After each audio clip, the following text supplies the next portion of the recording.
prière. Vous allez bien? Je suis contente d'être avec vous ce matin. Et j'ai une très bonne nouvelle pour vous les amis ce matin. Une très bonne nouvelle parce que en fait je veux le proclamer ce matin. Je sais que pour moi c'est important aussi de dire que je suis une messagère de bonnes nouvelles. Et je viens vous apporter une bonne nouvelle. Je vous l'annonce parce que malheureusement trop souvent on l'oublie. C'est que nous avons été créés pour la vie. On a été créés pour ça. On a été créés pour la vie et on a été créés pour donner cette vie. Et comment on la donne? On la donne parce que nous-mêmes, on l'a reçue de Dieu. Et Dieu nous a créés pour qu'on ait une relation avec lui. Dieu, le Père, le Créateur, nous aime. Il aime l'homme. Et il nous a créés pour avoir cette relation. Si vous avez déjà lu dans Genèse, vous avez lu la Genèse. C'est merveilleux, avant que le péché rentre dans le monde, de voir cette relation entre Adam et Dieu le Père. Comment ils parlent dans le jardin, comment ils sont ensemble. Waouh, c'est magnifique. Et Dieu a créé pour ça. C'était ça à l'origine. Et Dieu veut cette relation avec l'homme. Et en nous la communiquant, il veut qu'on donne cette vie à tous ceux qui sont autour de nous. Donc c'est pour ça qu'on dit souvent dans les prédications et tout qu'on doit sortir de l'église. Puisque nous, on est censé l'avoir, cette vie, n'est-ce pas? On doit l'apporter à l'extérieur. Notre rôle, c'est de propager cette vie. Mais parfois, nous passons à côté de ce que nous devons faire. On est tellement pris avec peut-être nos soucis, avec ce qu'on fait, avec les choses du monde, qu'on a oublié. Parce que c'est vrai que quand on nous demande des choses, on ne dit pas ah ben moi je suis propagateur de vie. On dit je suis chrétien, je suis Françoise, je suis institutrice, ou je suis médecin. On ne dit pas je suis propagateur de vie, je suis là pour amener la vie dans le monde. Dans le livre de Deutéronome, au chapitre 30, versets 15 à 20, vous avez certainement déjà entendu ces versets. C'est fou, hein? Mais c'est écrit, je mets devant toi la vie et le bien, ou la mort et le mal. La bénédiction ou la malédiction. Et Dieu dit, choisis la vie. C'est quand même fou. Comment ça se fait qu'elle se... Évidemment qu'on va choisir la vie.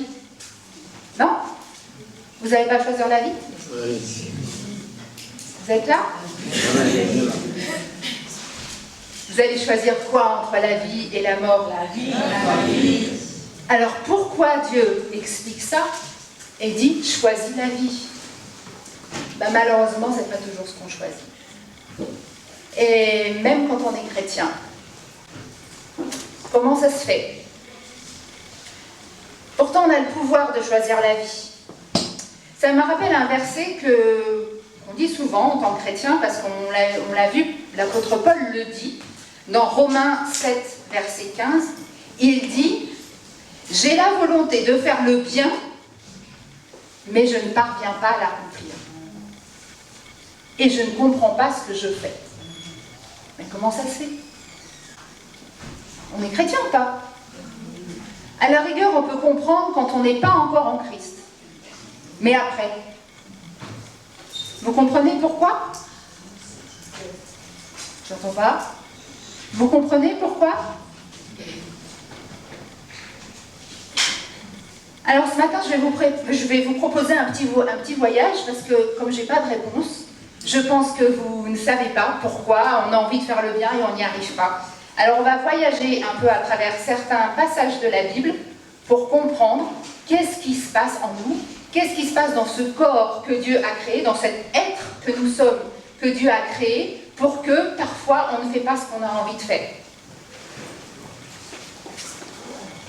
Vous me voyez là?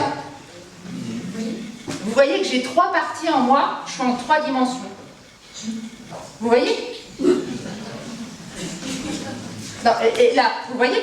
Vous voyez pas? Alors il y a mon corps, et puis là il y a mon âme, et puis là il y a mon esprit. Vous voyez? Vous saviez ça? Vous aussi vous êtes comme ça. Hein?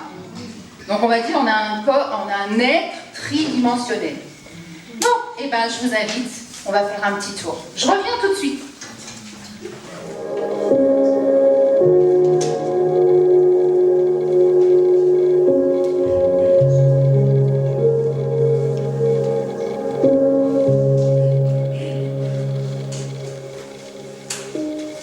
Nous revoilà.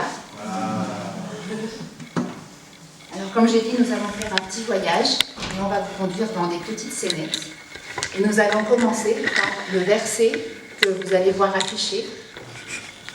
Je l'ai noté parce qu'il est un petit peu compliqué et surtout je veux le prendre dans le sens littéral du texte, c'est-à-dire de l'hébreu, pour qu'on comprenne bien les termes.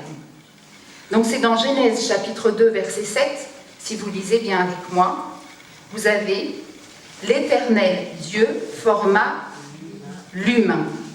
Donc selon les versions, il y a écrit l'homme, l'humain. En hébreu, c'est Adam, Adam. Parce que Adam, ça veut dire la terre, la poussière de la terre. Donc voilà, on continue. L'Éternel Dieu forma l'humain de la poussière de la terre. Il souffla dans ses narines un souffle de vie. Donc souffle de vie, en hébreu, c'est Chai Neshama. C'est-à-dire, Chai, c'est la vie, et c'est l'esprit de l'homme.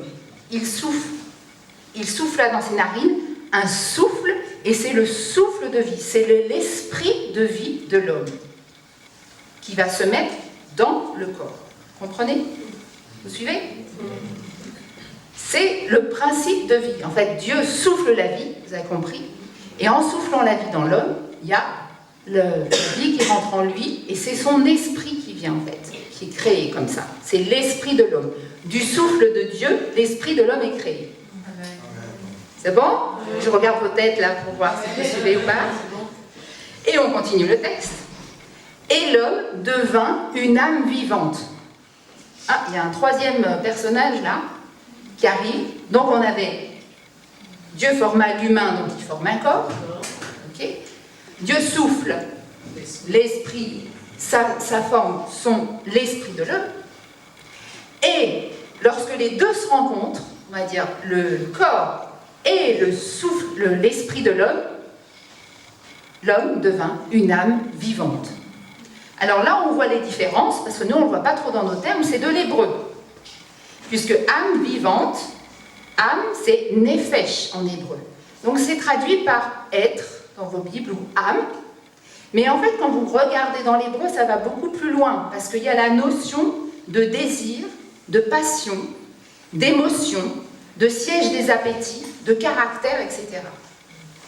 Donc si on voit les termes en hébreu, on voit qu'il y a trois choses différentes dans le corps. Le corps qui vient de la terre, de la poussière de la terre, okay. L'esprit de l'homme, le souffle, en soufflant Dieu a créé l'esprit de l'homme, donc là c'est esprit. Et ensuite, ça a conçu l'âme vivante, qui est le désir de nos émotions, qui est le siège de nos désirs, de nos passions, de nos émotions. Vous me suivez? On va regarder ensemble. Dieu forma l'humain. Il forme le corps. Il le façonne.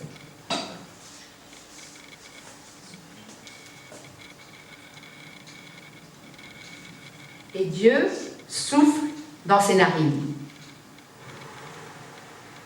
Et l'esprit vient.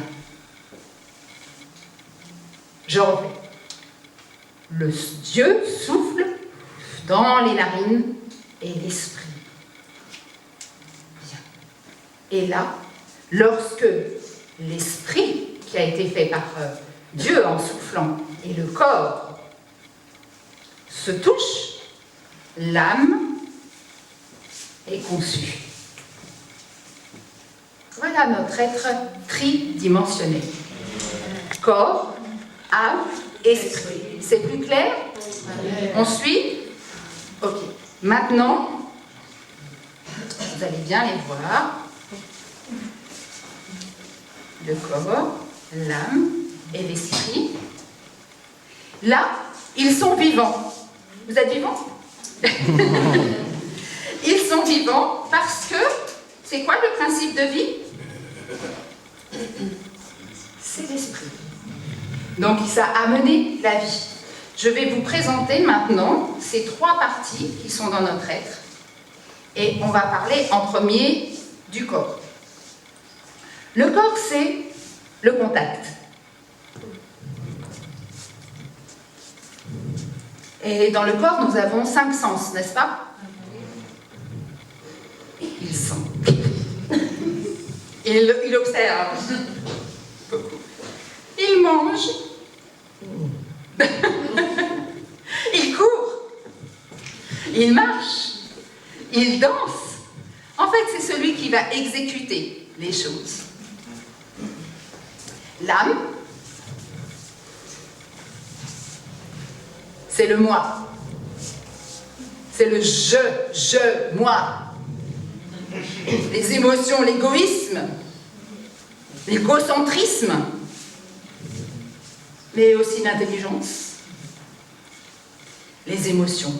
Donc là, il peut y avoir la tristesse, la peur, la joie. C'est notre âme qui va transmettre ces choses-là. Et comme vous le voyez, l'âme est l'intermédiaire entre le corps, l'âme et l'esprit. Et l'esprit, c'est le lieu de la présence de Dieu. Bon, là, je vais faire Dieu. C'est notre communion, communication entre nous. On aime être ensemble. On aimerait être plus souvent ensemble. Donc, l'esprit, c'est le lieu de la présence, de la communion, de l'adoration. En fait, l'esprit, il est tout le temps comme ça. T'as des muscles? Il est tout le temps comme ça. C'est le lieu aussi où l'enseignement vient. Parce que l'esprit aime être dans la parole, aime étudier la parole, pour mieux recevoir, pour mieux connaître Jésus, le Père et le Saint-Esprit. Et c'est là aussi le siège du repos. Parce que Dieu vient dans l'esprit de l'homme et communique le repos. Donc vraiment, vous voyez, en fait les 3, allez-y, touchez-vous, prenez-vous par la main, ne font qu'un. Voilà comment Dieu a créé l'humain dans la Genèse, tout au début. Ils sont reliés l'un à l'autre, et quand Dieu parle à l'esprit, il communique. Si tu fais des choses après. Du coup, l'âme, elle va vivre. Là, elle est dans la joie parce qu'elle entend ce que le Dieu lui dit. Et du coup, le corps va danser, et va louer, et va adorer. Voilà comment on avait été conçu au départ. Alors, on va voir un autre exemple dans Genèse, au chapitre 2, versets 19 et 20. Je vais vous donner l'exemple de ce passage où Dieu façonne à partir de la terre tous les animaux sauvages. Je vous lis, c'est Genèse 2, 19, 20. Et tous les oiseaux du ciel. Puis, il les fait venir vers l'homme. Donc, les animaux vont passer devant l'homme. L'homme va les regarder, va les observer. Et Dieu attend de l'homme qu'il leur donne des noms. Donc, en fait, l'esprit, donc Dieu dit tout ça à l'esprit. Tu vas donner des noms aux animaux. Donc, il va communiquer à l'âme et à l'esprit, ça communique, et les animaux sont en train de passer devant l'homme. Mais c'est tout petit, ça. Oh, mais ça a combien de pattes? Oh, bien, ça va vite. Oh, elle porte une feuille sur son dos. Je vais l'appeler fourmi. Waouh! Oh. Alors là, majestueux. Oh, voilà, il en impose. Hein. Je n'ose même pas le toucher. Vous voyez, il y a des poils. Oh, cette crinière. Wow. Je vais l'appeler lion. Oh, 2 pattes. Oh, des plumes. Oh, les couleurs. Oh, mais c'est magnifique. Oh, waouh, on dirait une roue. Waouh, un pan. Je vais t'appeler Pan. Voilà comment ça a fonctionné au niveau de la Genèse et comment ça devait fonctionner avant qu'il y ait un serpent qui vienne tenter l'homme et apporter la zizanie. Alors nous allons voir ensemble maintenant cette scène où l'homme a échoué dans ses choix. Mais nous allons voir les deux manières. On va voir en premier ce qui aurait dû se passer. Et nous verrons après ce qu'il s'est passé réellement. Alors, Dieu prévient, et je lis le texte en même temps, quand vous vous lirez à la maison. Donc dans Genèse, au chapitre 2, versets 16 à 17, l'Éternel Dieu donna l'ordre à l'homme. Tu pourras manger les fruits de tous les arbres du jardin, mais tu ne mangeras pas le fruit de l'arbre de la connaissance du bien et du mal. Tu ne mangeras pas ce fruit, car le jour où tu en mangeras, tu mourras.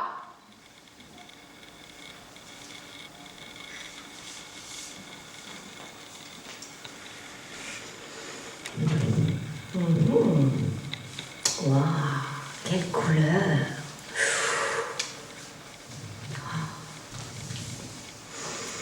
Oh, qu'est-ce que ça sent bon! Oh, je pense que ça doit être sucré. Oh là là. Dieu a-t-il vraiment dit « Vous ne mangerez aucun des fruits des arbres du jardin ?» Regarde cet arbre. Si tu manges de son fruit, vous ne mourrez pas. Regarde ce beau fruit, comme il est agréable et bon à manger. Très tentant. Comme il est précieux pour ouvrir ton intelligence. Non, nous ne mangerons pas de ce fruit. Voilà ce qui aurait dû se passer. C'est-à-dire qu'avec la tentation et le serpent qui a tenté, l'esprit doit être plus fort et communiquer avec force à l'âme, l'âme qui est le siège de la volonté, et dire non. Et du coup, le corps, voyez, c'est comme un courant qui passe, et du coup, le corps, il sait, il ressent qu'il doit dire non et ne pas manger le fruit. Mais ça ne s'est pas passé comme ça. Voyons comment ça s'est passé.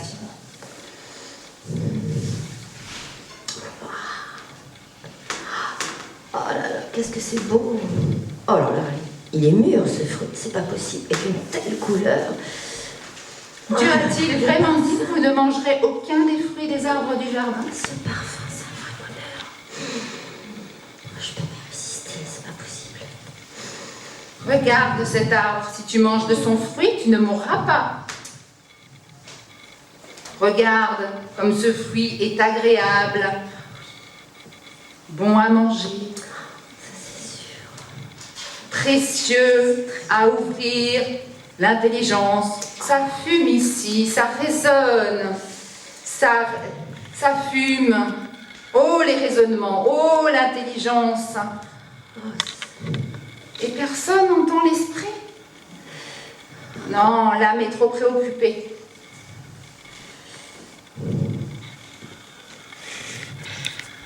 Et l'homme mangea le fruit. Nous connaissons tous cette histoire.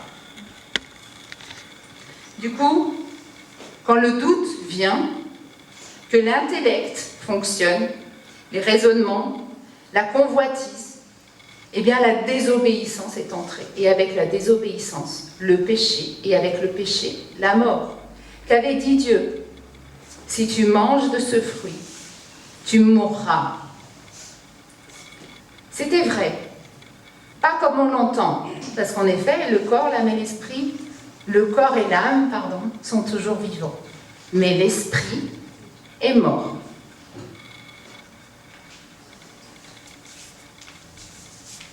Il est endormi. Voilà ce qui s'est passé. Voilà ce que ça signifie, ce que voulait dire Dieu quand il est dit « Si tu manges ce fruit, tu mourras ».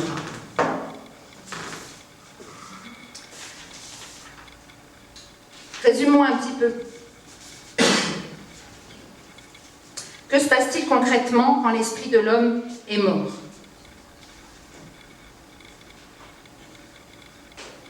On va faire ressusciter l'esprit 2 minutes. On le fera mieux ressusciter tout à l'heure, mais on va expliquer ensemble. Voilà comment ça fonctionne. L'âme,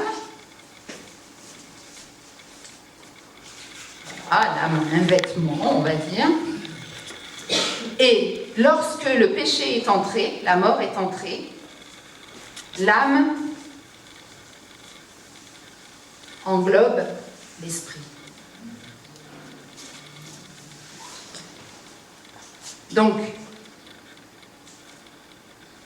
l'esprit est endormi, il est mort, il ne fonctionne pas. Pratiquement pas. Parce que l'âme a complètement englobé l'esprit. Alors, parfois, vous allez me dire, oui, mais quand on se convertit, on ressent des choses. Parce qu'il y a, là je ne veux pas rentrer dans les détails de ces choses-là aujourd'hui, mais il y a comme une frontière, par exemple, entre l'âme et l'esprit, c'est notre conscience. Et la conscience s'exerce. Donc plus notre conscience est travaillée, Dieu a créé cette conscience, plus en effet, petit à petit, l'esprit peut prendre de la place. Mais donc l'âme englobe cet esprit. Et comme l'esprit n'est plus vivant, il ne communique pas avec Dieu, l'homme fonctionne comment? Juste avec son corps et son âme. C'est là qu'il fonctionne, c'est ce qu'on appelle le charnel. C'est ce qu'on appelle, voilà, il y a plusieurs termes selon les traductions dans la parole. Donc vous commencez à comprendre pourquoi des fois on fait des mauvais choix. N'est-ce pas? Alors on continue. Il y a eu une cassure. Dieu ne peut plus communiquer à l'homme. Avec la désobéissance, le péché, la mort, il y a séparation avec Dieu. Mais Dieu, comme je l'ai dit au départ, Dieu, Père, Créateur, nous a créés pour la vie et il nous aime. Son but, c'est d'avoir cette relation avec nous. Alors, dès le début, il a pensé à une solution pour rétablir cette relation. Et il fallait, comme la mort est entrée, il fallait vaincre la mort. Le seul moyen pour vaincre la mort, c'est le sacrifice. C'est le sang versé.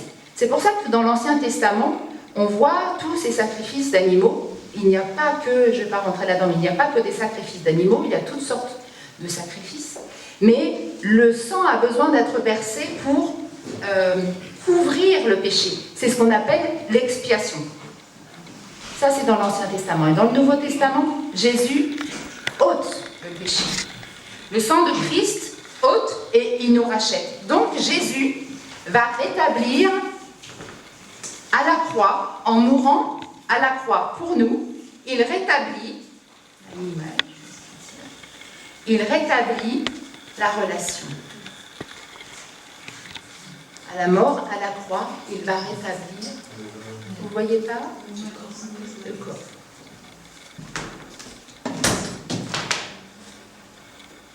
Jésus va rétablir la relation. Mais comment rétablit-il cette relation? Alors c'est encore un choix qui se présente à nous. Nous avons déjà vu 2 choix ensemble depuis le départ. Je mets devant toi la vie, la mort, la bénédiction, la malédiction. Je mets devant toi ce fruit, mais si tu en manges, tu mourras. Mais dans le Nouveau Testament, il y a aussi un choix. Jésus dit, c'est moi qui suis le chemin, la vérité et la vie. On ne vient au Père qu'en passant par moi, dit Jésus. Donc si tu dis oui à ce choix, la vie vient en toi. Si tu acceptes dans ton cœur que Jésus est mort pour toi et qu'il est ressuscité, tu es sauvé. Tu n'es plus sous l'empire de la mort. Ça, c'est vraiment l'image, une autre image qu'on va faire ici ensemble, c'est l'image du baptême. Quand Jésus vient, je rappelle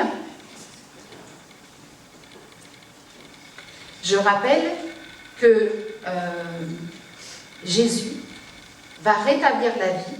Et quand tu dis oui au choix qui est devant toi, d'accepter Jésus dans ton cœur, alors il te donne sa vie et tu vas ressusciter des morts. Donc c'est ce qui est expliqué avec l'image du baptême. L'esprit est mort. L'homme a décidé dans son cœur, il a donné son cœur à Jésus. Il a donné son cœur à Jésus. Et donc, je rappelle le principe du baptême, quand tu es plongé dans l'eau, c'est comme si tu meurs avec Jésus, et quand tu vas sortir de l'eau, tu ressuscites avec Christ. Donc, là, cet être qui est devant nous a décidé de donner sa vie au Seigneur. Il est plongé dans l'eau. Là, il meurt. Il meurt à son ancienne vie. Parce que il a décidé de changer de vie. C'est ça la conversion. Je change. Je ne vais plus être comme avant. Je meurs en Christ. Ah, non seulement l'esprit va être réveillé, mais il va être régénéré. De plus en plus, de plus en plus. Il va être régénéré. Mais ça, c'est l'affaire d'une vie.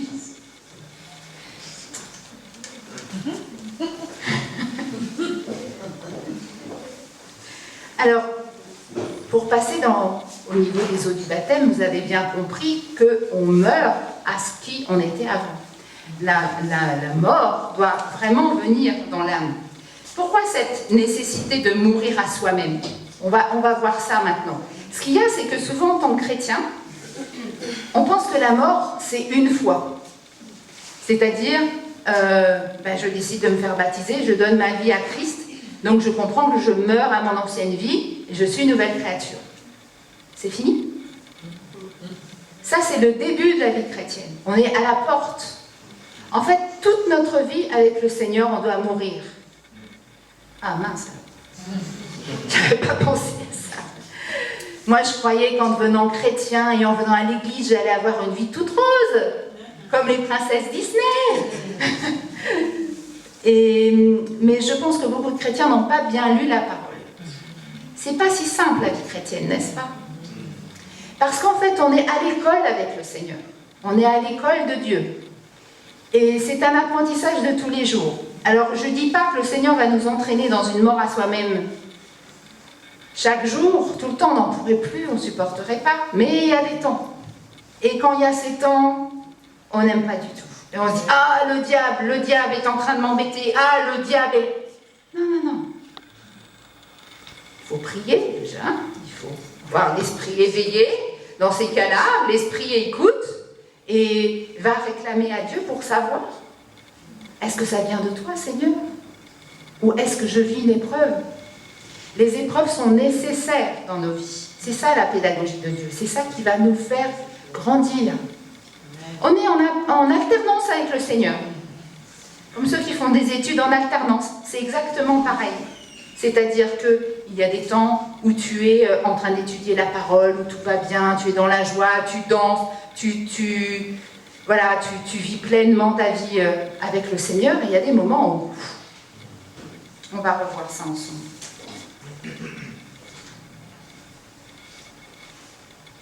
Le problème, c'est que l'âme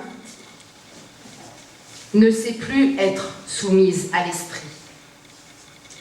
Quand il y a... ce que je vais expliquer, c'est que même quand l'esprit est réveillé, elle est où les chats? Le problème, c'est ça. C'est que pendant des années, on se convertit, d'accord? Pendant des années, on a des habitudes. Pendant des années, même si on est mort à nous-mêmes, okay, on est mort à nous-mêmes, mais on a fonctionné d'une façon pendant des années. Et on a des habitudes. Et à cause de ça, l'âme englobe toujours parfois une partie de l'esprit. Et l'âme a eu l'habitude de fonctionner tout seul avec le corps. Et ça continue. Si l'esprit,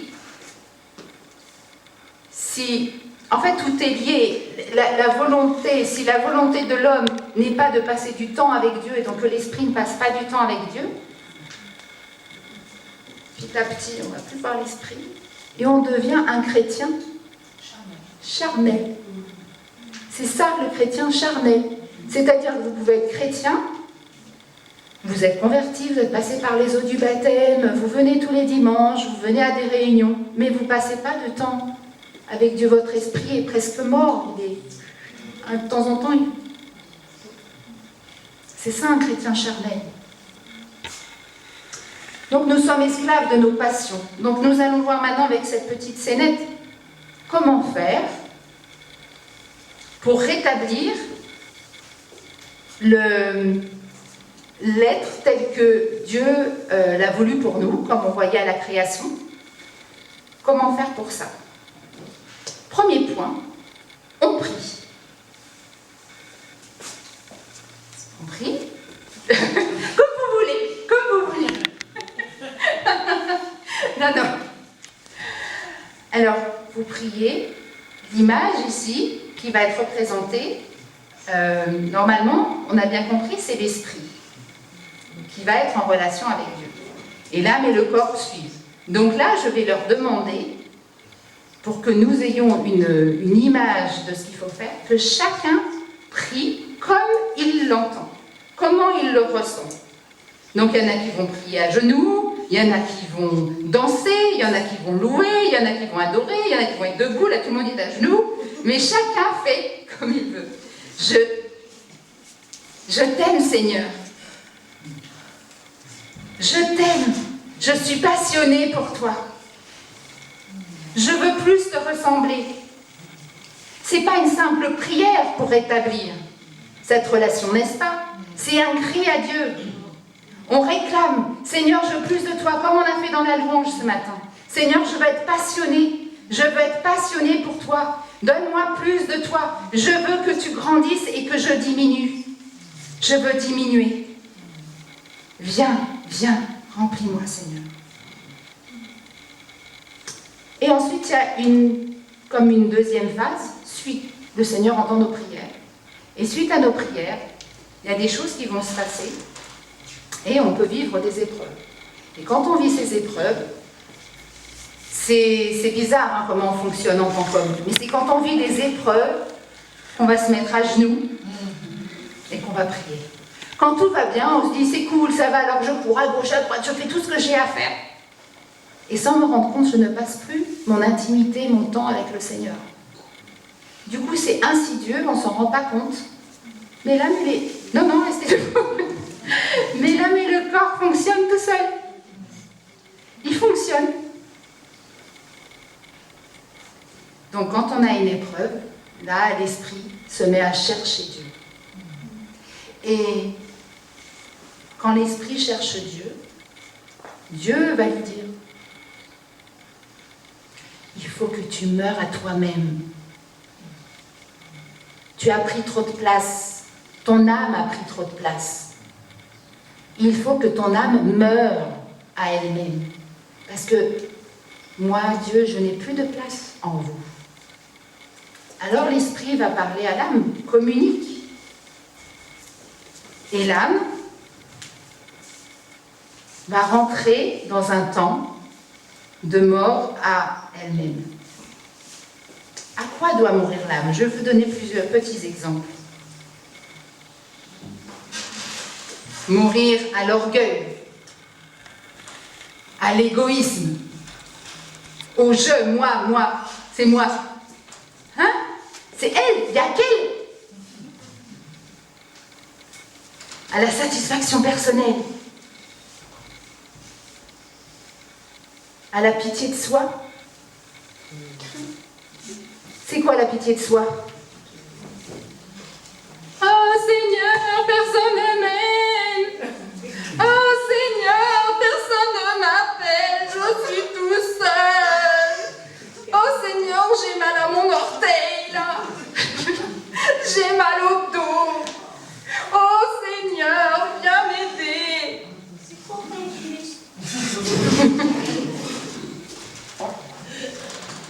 Je dois mourir au fait de me détacher du monde. Je dois me détacher du monde. Je dois mourir à ma propre justice. Je dois lâcher prise, déposer des choses devant Dieu. Là, ce que je vous dis, C'est des choses quand on est un chrétien, déjà mûr et même qui est déjà loin avec le Seigneur. C'est pas la même mort que quand on se fait baptiser. Vous me suivez, vous avez bien compris. C'est que dans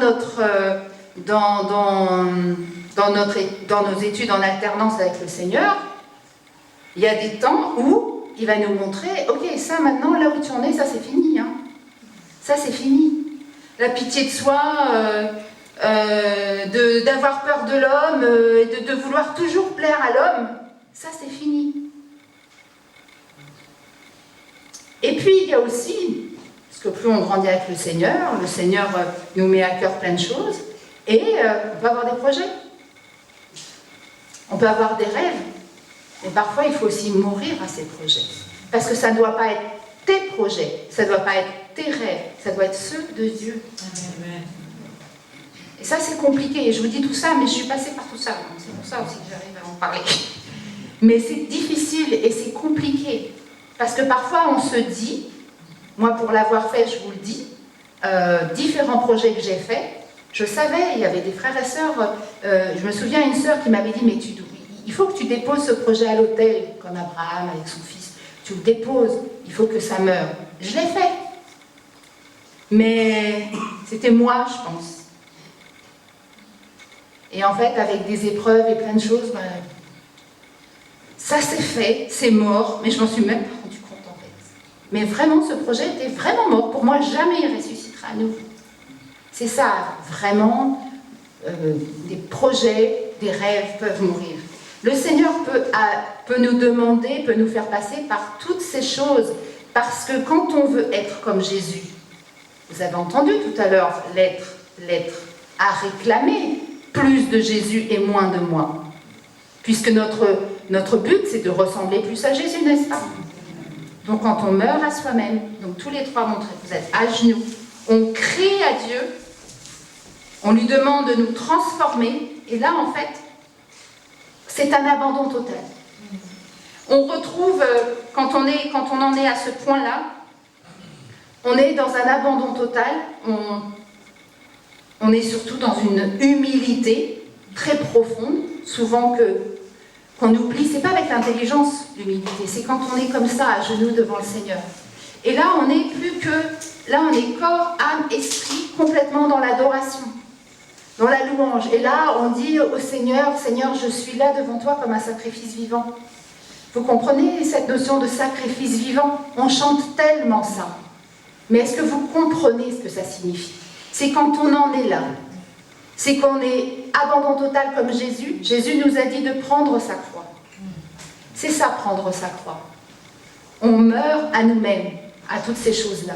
Et là, on n'est plus qu'un être à genoux devant le Seigneur. Et je me donne à toi comme un sacrifice vivant.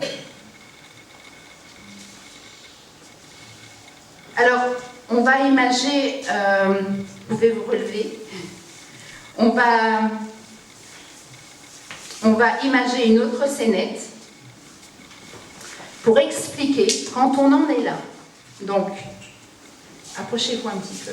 Quand on en est là, comme vous avez vu là, donc, corps, âme, esprit étaient à genoux devant le Seigneur et ils sont comme un sacrifice vivant. Ils se donnent au Seigneur. Alors, petit changement.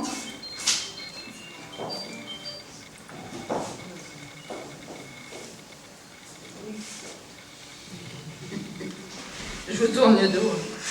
Comme ça, vous voyez mieux. Hop. Et où? Voilà, qu'est-ce que j'ai dans le dos? C'est quoi l'épée? C'est la parole de Dieu, qui est comme une épée à double tranchant. C'est l'image dans la parole, d'accord? L'épée à double tranchant, c'est la parole de Dieu. Alors, qu'est-ce que Dieu va faire avec cette épée à double tranchant? On va lire ensemble, c'est dans Hébreux au chapitre 4, versets 12 et 13, si vous avez vos paroles. C'est deux petits versets dans la Bible, dans Hébreu, des fois on ne sait même pas où est Hébreu, qui sont hyper importants.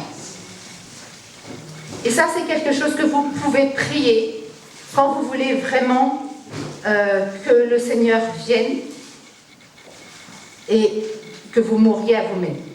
Il est écrit.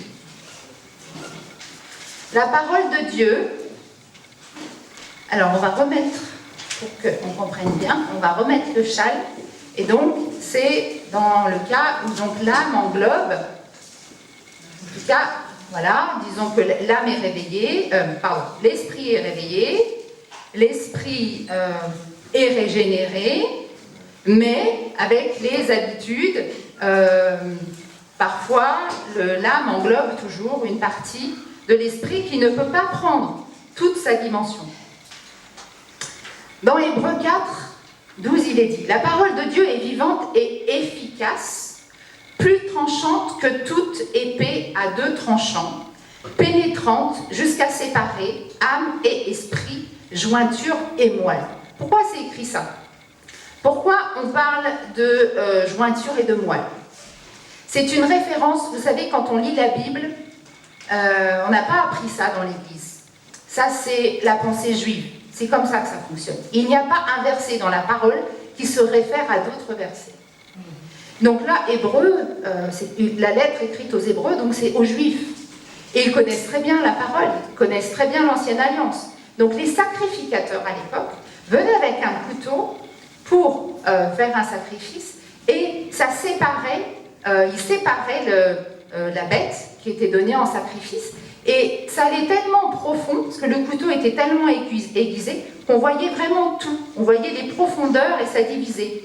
Et quand vous lisez la suite du verset, il est dit que cette épée juge les sentiments et les pensées du cœur. Aucune créature n'est cachée devant lui. Tout est nu et découvert aux yeux de celui à qui nous devons rendre compte. Rien n'est caché, tout est nu. Donc il y a un parallèle entre ce qui était fait avec le Lévite ou le souverain sacrificateur à l'époque de l'Ancien Testament. Il venait avec son épée, il séparait, il voyait toutes les entrailles de l'animal. Vous êtes d'accord?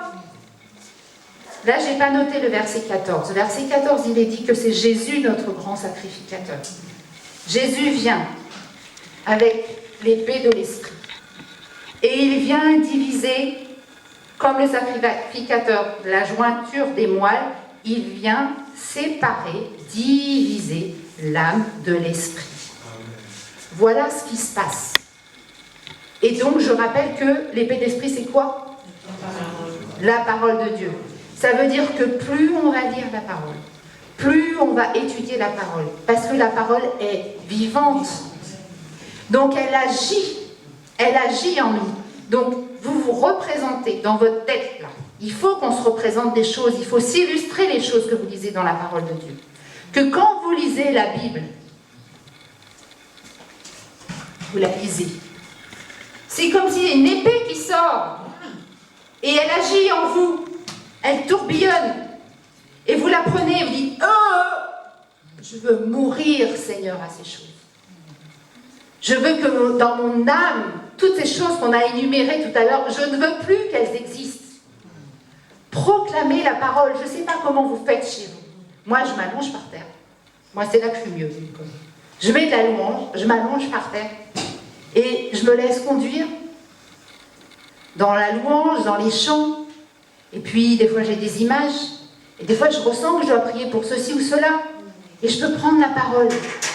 Et je dis, Seigneur, je la mets là, je ne bouge pas. Je la mets sur moi. Qu'elle me pénètre, Seigneur. Elle est vivante, elle est efficace. Comme cette épée à double tranchant, qu'elle vienne en moi et qu'elle fasse ce qu'elle doit faire. Ou alors, je vois comme une épée, et je prends l'épée et je dis, Seigneur, je veux mourir à ces choses. Je ne veux pas être un chrétien charnel. Et le problème, c'est que le chrétien charnel, on ne s'en rend pas compte. On va tous passer, malheureusement, par des temps où on va être un chrétien charnel parce que c'est très insidieux, on ne s'en rend pas compte. Et l'ennemi sait très bien faire. On va être très occupé tout d'un coup. On n'a plus le temps, on court à droite, à gauche. Ça, c'est le piège numéro 1 de Satan. C'est de nous épuiser, de nous donner plein de choses à faire, mais c'est des choses super bien. C'est des choses pour aider les uns, les autres, pour faire des choses à la gloire de Dieu et du royaume. Mais si tu ne te reposes pas, qu'est-ce qui se passe? Quand on ne se repose pas, Là, je ne parle même pas de problème de l'âme. Quand on ne se repose pas, on n'entend plus l'esprit. On n'entend plus Dieu. Ça passe plus. Il y a un brouillard épais parce qu'on est trop fatigué. Tenez-vous la main. Il ne faut pas oublier que le corps, l'âme et l'esprit sont liés, tout le temps liés comme ça. Donc il suffit qu'il y en ait un qui n'aille pas bien, ça va jouer. Le corps est malade. Il souffre. Crème couchée. Non, t'es pas morte, t'es pas morte. Non, vas-y. T'as mal au ventre. Ah, t'es pas bien. Alors l'âme, elle est triste. L'âme, elle est triste. Elle se plaint. Ah, attention, il y a la pitié de soi qui risque de revenir. Attention. Même si on l'a déjà fait mourir il y a quelque temps, elle risque de revenir. Et quand le corps est tellement fatigué, des fois, l'esprit n'entend pas. Mais si on commence à connaître les pièges de l'ennemi et à vouloir les déjouer, déjà, on va se reposer. Donc, le corps, tu te reposes. Donc, du coup, l'âme va commencer à se reposer et l'esprit va commencer à entendre. Je vais donner un autre exemple qu'on m'a raconté hier. Quelqu'un m'a raconté que dans un rêve, elle a vu que son esprit, donc Dieu a dû parler à son esprit, dans la nuit, je pense, et dans son rêve, voilà ce qu'elle a vu. Réveille ton âme. Ton âme est fatiguée. Réveille-la. Dis pas. Réveille-toi. Réveille-toi. Plus. Réveille-toi. Arrête d'être fatiguée. Arrête d'être fatigué. Allez. Réveille-toi. Allez, hop, hop, hop. Alors, qu'est-ce qu'il y a dans l'âme? Il y a la volonté. Allez, la volonté. Et il y a la décision. Ah, mais comme ça marche bien tout d'un coup. Il y a peut-être, en effet, une maladie ou quelque chose de compliqué. Mais au moins, c'est qui le chef? C'est qui gouverne? C'est l'esprit de l'homme qui est régénéré et qui va commander, qui va gouverner à l'âme et le corps. Et là, on retrouve l'ordre. L'ordre est rétabli. Ce que Adam, l'humain, avait perdu, Jésus l'a rétabli. Je ne sais pas si vous avez déjà entendu parler du premier Adam, du deuxième Adam. C'est cette image-là. Le premier Adam, c'est Adam. Il a perdu. Voilà, la mort est venue par lui. Mais le deuxième Adam, Jésus, a rétabli. Et il a rétabli quoi? Notre vie. Je vous rappelle, je reviens au début. L'esprit de l'homme était mort à cause de la désobéissance. Tout vient de là, de la désobéissance. Des fois on dit que ça vient du péché. Oui, désobéir c'est le péché, mais c'est la désobéissance. Et nous en tant que chrétiens, qu'est-ce qu'on fait très souvent? On désobéit. Ou alors on en fait qu'à sa tête, parce qu'on ne commande pas. Mais des fois Dieu dit à l'esprit quelque chose, comme quand il a dit « Tu ne mangeras pas de ce fruit ». Mais le reste du corps en a fait qu'à sa tête. C'était pas assez fort, pas assez établi.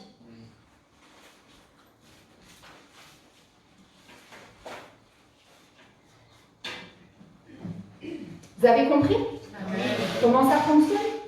Donc quand tout fonctionne bien, comment ça se passe? Le corps, non, regardez par ici. Ça dit, donc voilà. Le corps doit être soumis à l'âme. Okay? L'âme doit être soumise à l'esprit de l'homme. Et l'esprit de l'homme est soumis à l'esprit de Dieu. Voilà comment ça doit fonctionner. Et du coup, quand ça fonctionne comme ça, voilà, le Seigneur, il y a la communion, on s'aime. on parle ensemble, on loue ensemble, et du coup, l'âme est dans la joie, et le corps danse, loue, adore. Le corps, il dort, là. Voilà l'image. Alors, je vais vous redonner les clés. On va résumer tout ça. Vous avez bien compris? Amen. Quand on fait une image comme ça, c'est plus... Vous comprenez maintenant comment vous devez fonctionner? Ce qu'il faut faire? La volonté? Amen. Donc, j'ai retenu 3 clés. Clé numéro 1, on doit avoir une union constante avec Dieu. Vous allez me dire constante, c'est pas possible. Mais qu'est-ce qui est écrit dans la parole? Il est écrit qu'on pouvait jour et nuit, on a le parler en langue, on peut écouter de la louange, en tout cas on est connecté. On parle à Jésus, voilà. Essayez d'être connecté à son esprit. Sinon, je suis un chrétien charnel. Deuxième clé, soumission, humilité de mon corps, de mon âme et de mon esprit, comme on a vu. Là, c'est pas le corps qui commande. Quand j'ai mal à l'orteil, c'est pas le corps qui commande. Quand je suis triste, c'est pas le corps qui commande, c'est l'esprit. Et la troisième clé, c'est l'obéissance. L'obéissance à l'esprit de Dieu. Toute la Bible, c'est l'obéissance. Et quand on vit toutes ces choses, on rentre dans le repos de Dieu, dans le shalom. Pendant des années, j'aime beaucoup ce passage d'Hébreux 4, 12. Et comme je vous disais tout à l'heure, quand on est dans le contexte de la pensée hébraïque, on doit comprendre, on ne doit pas tirer un verset tout seul. Il y a un contexte. Il faut comprendre pourquoi Dieu dit ça à ce moment-là. Et pendant des années, je me suis dit, mais le contexte là, c'est le repos de Dieu. Quel rapport? J'arrive pas à comprendre, Seigneur, là tu es en train de parler de mort à soi-même, de séparer l'âme et l'esprit, et en fait on est dans un grand contexte de repos. Mais j'ai compris, pas si longtemps. Quand l'épée de l'esprit vient séparer l'âme et le corps, l'âme et l'esprit, pardon, il y a, là l'esprit va bien recevoir de Dieu. Les pensées vont être claires et nettes, il ne va plus y avoir de confusion. Parce que quand l'esprit est caché, là, englobé, qui c'est qui reçoit? C'est dans le cerveau, là, dans l'âme. Et elle ne sait plus de qui viennent les choses. Alors, quand on a un chrétien qui devient mieux, on sait, ok, quand ça vient de Satan ou pas. Mais après, ça vient de moi ou ça vient de Dieu? Et des fois, on est persuadé que ça vient de Dieu. Mais des fois, on peut se tromper. Ou parfois aussi, c'est peut-être pas le temps de Dieu pour certaines choses. Donc en fait, quand vraiment il y a séparation, comme c'est écrit dans Hébreux 4.12, le repos de Dieu vient. Le shalom vient. Parce qu'il y a obéissance, il y a repos et il y a shalom. Et shalom, en hébreu, c'est bien au-dessus, c'est bien plus que la paix ou le repos. C'est bien-être, c'est santé, paix, prospérité, tranquillité, quiétude, contentement, saignement, perfection. C'est un état complet. Donc voilà, vous voulez avoir la paix, être dans le repos de Dieu. Je pense aussi à quelque chose que je veux vous partager. Vous savez, des fois on vit des temps très difficiles. Moi je sais que par moments j'ai vécu des temps tellement difficiles que je dis au Seigneur, j'ai besoin de partir en vacances, Seigneur, il faut que tu me donnes des vacances, il faut que je parte quelque part, il faut que je fasse autre chose, j'ai besoin de me reposer. Et à chaque fois que j'ai dit ça au Seigneur, le Seigneur m'a dit non, tu restes là. Et parce que je ressentais qu'il voulait que je trouve son repos là où j'étais. Amen. Et ça, c'est un exercice. Et mes frères et sœurs, je vous invite à cet exercice.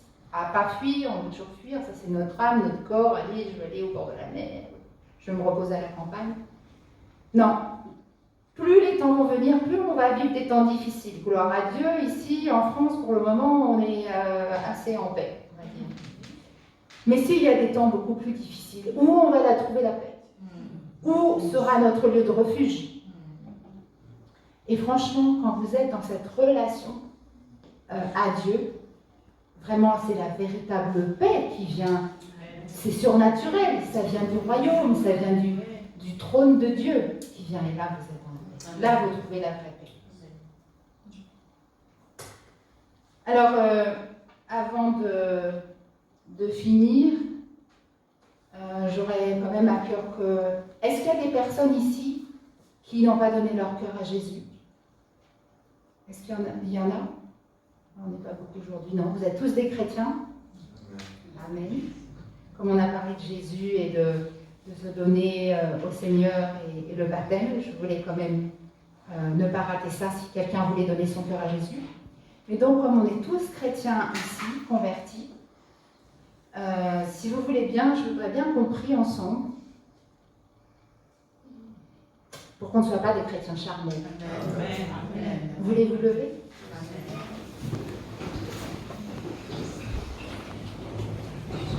C'est pas simple. Je pense qu'on peut tous, par moments, se retrouver et être un chrétien charnel. Que le Seigneur puisse nous éclairer et nous montrer. Seigneur, on se place tout devant toi. Et avec ce que nous avons entendu ce matin,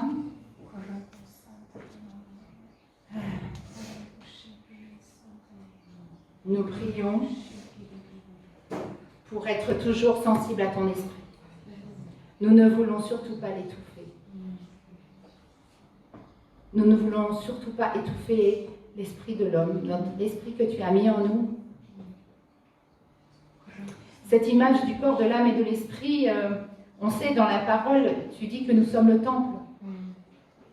Et cette image du corps, de l'âme et de l'esprit, en fait, c'est vrai que ça représente ça. Le corps représente le parvis du temple, l'âme représente le lieu saint et l'esprit représente le lieu très saint. Seigneur, nous voulons prendre soin de notre temple, du temple que tu as fait de nous. Et nous voulons que la lampe qui est dans le lieu très saint, comme à l'époque de Samuel, ne soit pas éteinte. Qu'elle brille de plein feu, Seigneur. Aide-nous à ne pas éteindre. Aide-nous à être comme Samuel et à aiguiser notre oreille à ton esprit. Et aide-nous à être comme Samuel. Nous voulons dormir près de toi, Seigneur. Être dans le lieu très saint. Nous avons accès, nous, en Jésus. Seigneur, tous les jours, je voudrais dormir entre les deux chérubins. Dans ta présence. Comme Samuel, le petit Samuel était tout près, il entendait ta voix. Pour ne pas être un chrétien charnel, nous avons besoin d'entendre ta voix. Amen. Yeshua. Alors nous nous présentons devant toi. Et notre prière, Seigneur, c'est que tu nous rendes attentifs au piège de l'ennemi qui veut nous bousculer, qui veut que nous fassions trop et qui veut que nous soyons fatigués. Oui, que nous puissions faire ce à quoi tu nous appelles, mais tu as aussi ordonné de respecter le Shabbat. En tout cas, je ne veux pas parler du Shabbat tel qu'il est écrit dans la parole, mais en tout cas des temps de repos. Et c'est par ces temps de repos que tu nous parles. Moi, je sais pour moi-même que toutes les fois où tu m'as arrêté dans ma santé ou quelle que soit la chose, c'est là que je t'ai plus retrouvé, que j'ai plus entendu où ce que tu voulais et où on en était ensemble. Seigneur, tu nous as créés pour la vie. C'est toi qui as créé mon corps, mon âme et mon esprit. Aide-moi, Seigneur, à bien m'occuper de mon corps, de mon âme et de mon esprit. Parce que j'ai compris ce matin que si l'un ne va pas bien, ça va jouer sur les autres. Et c'est vrai qu'en tant que chrétien, dans l'histoire de l'Église, on s'est pratiquement occupé que de l'esprit. Alors, gloire à Dieu, on a eu des réveils. On a le Saint-Esprit qui est venu. On a été baptisés du Saint-Esprit. On parle en langue. On a tous les dons et tout ce qui est de l'esprit. Mais on a mis de côté l'âme. Mais il y a quelques années, il y a eu un réveil aussi. On est rentré dans la relation d'aide. On a compris que c'était important que l'âme soit guérie. Mais le corps, on l'a toujours laissé de côté. On pense que le corps n'est pas important. Il est temps que les chrétiens et que l'Église se réveillent. Parce que c'est le corps qui nous porte. Et si le corps est affaibli, ou si le corps est malade, ou si le corps est à l'hôpital, Ou s'il meurt d'une maladie grave, eh bien, il n'y a plus rien. Donc, il est temps que le chrétien prenne soin aussi de son corps. Pas plus que les autres, mais nous devons prendre soin de notre corps, de notre âme et de notre esprit. Alors, Seigneur, rends-nous sensibles à tout ça. Vraiment, je prie pour chacun d'entre nous, pour que ce qui est dit ce matin ne parte pas dans les oubliettes ou au pays de l'oubli, comme c'est écrit dans la parole. Je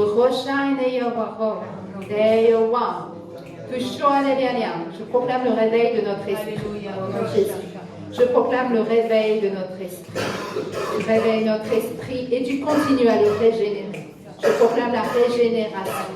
La régénération. Parce que par la régénération de notre esprit, tu régénères notre âme et notre corps. Seigneur, que nous soyons attentifs à toi et à ta voix. Chaque jour de nos vies. Au nom de Jésus. Amen. Amen.